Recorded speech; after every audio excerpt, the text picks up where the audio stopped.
ഇവിടെ കോഴിക്കോടൊക്കെ നല്ല മഴയാണ് കേട്ടോ. നമ്മുടെ പറമ്പിലൊക്കെ വെള്ളം നിറഞ്ഞ് കിടക്കുകയാണ്, നല്ല മഴയാണ്. അപ്പം നമുക്ക് നോലുമ്പാണ്, മണ്ഡലകാലമാണ്. അത് കാരണം മോരുകറി ആദ്യം ഉണ്ടാക്കി, ചേമ്പിൻ്റെ മോരുകറി കേട്ടോ. പിന്നെ ഇനിയിപ്പോൾ സോയാബീൻ ഒരു ഫ്രൈ ഉണ്ടാക്കി, ഒരു രസം കൂടി ഉണ്ടാക്കാമെന്ന് കരുതിയപ്പോൾ അതിൻ്റെ കൂട്ട് ആദ്യം റെഡിയാക്കി വെച്ചിട്ടുണ്ട്. ചെറിയുള്ളി, വെളുത്തുള്ളി, മല്ലി, ജീരകം, കുരുമുളക് എല്ലാം കൂടി ഒന്ന് ആദ്യം ചതയ്ക്കുക. ഇനി പുളിവെള്ളം പിഴിഞ്ഞിട്ട് അരിച്ച് വെച്ചിട്ടുണ്ട്.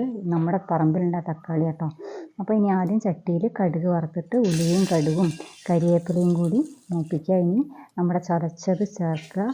പിന്നെ തക്കാളിയും അരിച്ച പുളിവെള്ളവും മുളക് പൊടി, മഞ്ഞൾപ്പൊടി, മല്ലിപ്പൊടി, ഉപ്പും പിന്നെ പൊടിക്കായ ആണെങ്കിൽ അങ്ങനെ, അല്ലെങ്കിൽ കട്ടക്കായ ആയാലും കുഴപ്പമില്ല.